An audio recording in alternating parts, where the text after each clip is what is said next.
Jingle bells, husband smells, Oscar ran away.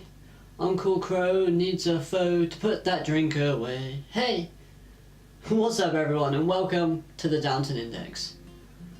And we actually have another episode of RWBY to review.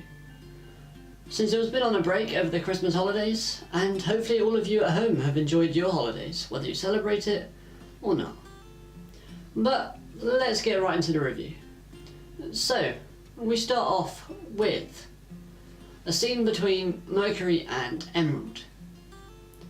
It starts off as a conversation of Emerald sort of just saying what does Mercury want out of this. And by this I mean working with Salem. Which he then just replies with he wants everything. You know, Salem's promised him everything, so that's what he's after. But we're also given a bit more backstory to Mercury as a character, as we haven't really had that yet throughout the series.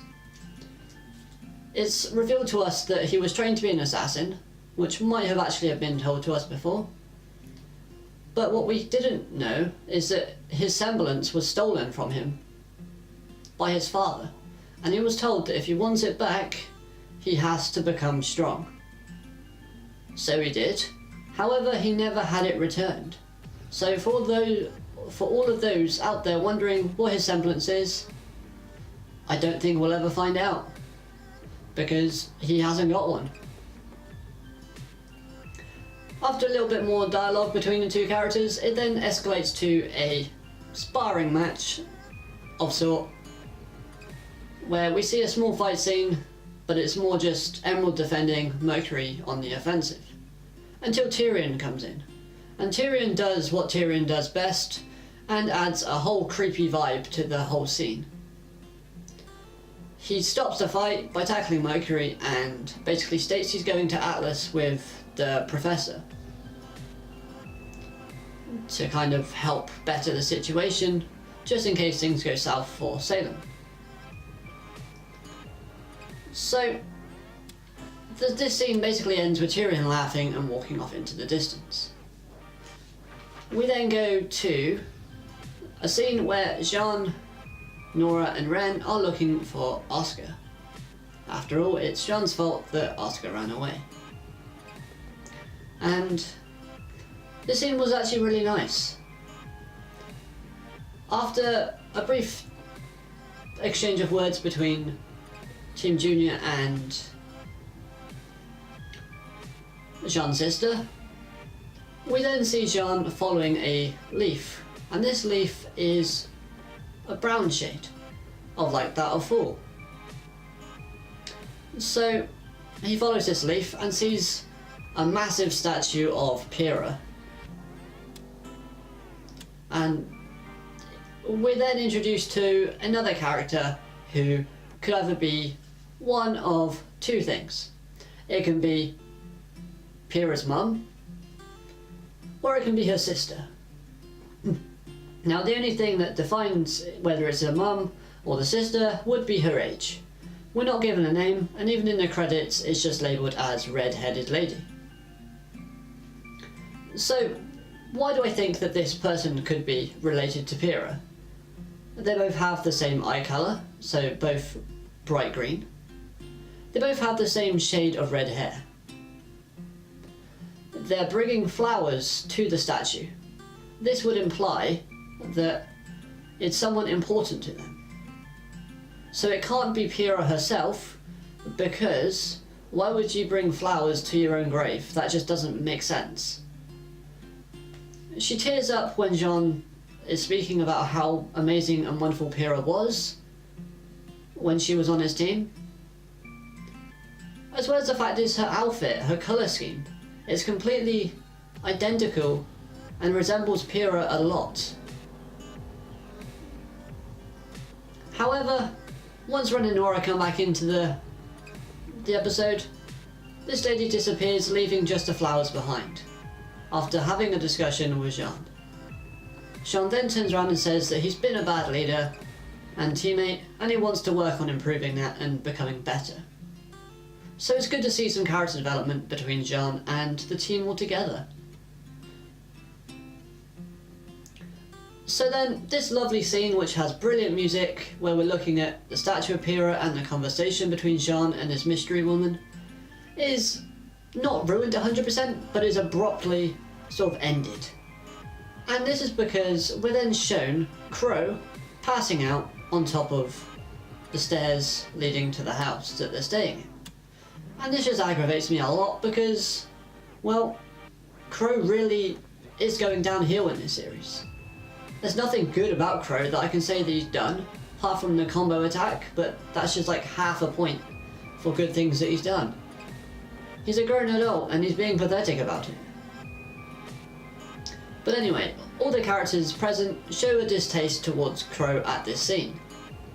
And we know from past episodes that RWBY's sort of tolerance towards Crow has been building a lot, slowly, but it's getting to boiling point. She's not happy with his drinking tendencies, and neither is anybody else. We'll then find out that Oscar is back at the house, and he's rocking a new outfit. However, when I first saw this outfit, I immediately thought that Osbin had taken over completely, because it resembles quite a lot to what sort of Osbin would wear, especially in his reincarnation sort of states beforehand. But luckily we're then told that he's still Oscar and he's actually been home cooking casserole because he thought that they might want something hot to eat when they came back after looking for him. I guess they just don't know how to make a phone call in the series to say, yeah, I'm back at the house, no need to find me. I don't know. So we're then shown Jean basically delivering a plan to get to where they want to go to. And this plan is kind of ridiculous, but it's probably how it's going to work. However, most anime series is, if we know the plan, it's not going to go swiftly, or how they want it to go. And the plan essentially is to nick an airship. Crow then basically goes off and says, that's ridiculous, there's no point doing that. And this is where, finally, after all this time, after 9 episodes, RWBY just has the outburst and explodes on Crow. Tells him that they've managed before on their own, they don't need adults. Crow's sort of not wanting to do anything. Osbin's disappeared. No one's wanting to help them. I mean, Maria might. But apart from that, they've just had to rely on themselves, and they've done that throughout this series and the series beforehand. Crow's taken back by this, and the episode ends with just RWBY confirming that they're gonna try and hear Jean's plan out and see how it goes. So overall, this episode was really good. We had some nice touching moments between Team Junior, Jean, and everybody else. You've got the conflict between RWBY and Crow growing ever so greatly, to the point of an outburst. As well as the fact is we've now got a direction in where we're going to be heading. We've got a slight sort of understanding of what's going to be happening, but we haven't been told everything yet. We know how the enemy's moving as well, thanks to Tyrion explaining the plan that they're going to be doing. So all in all, it was a good episode. We had fantastic music, especially at the scene where Jean's at the statue.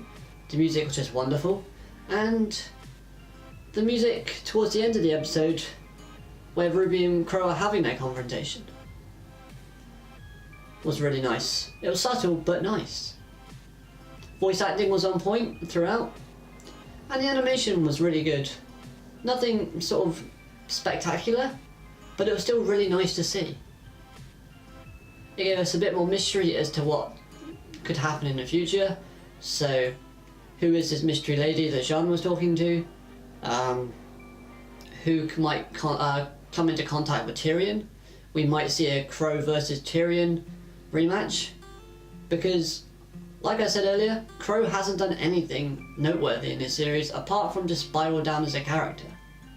Some people like that, but others are tendency to get annoyed about that. And from the comments that I've seen, in other videos and on the actual website and episodes themselves, quite a lot of people are annoyed at Crow.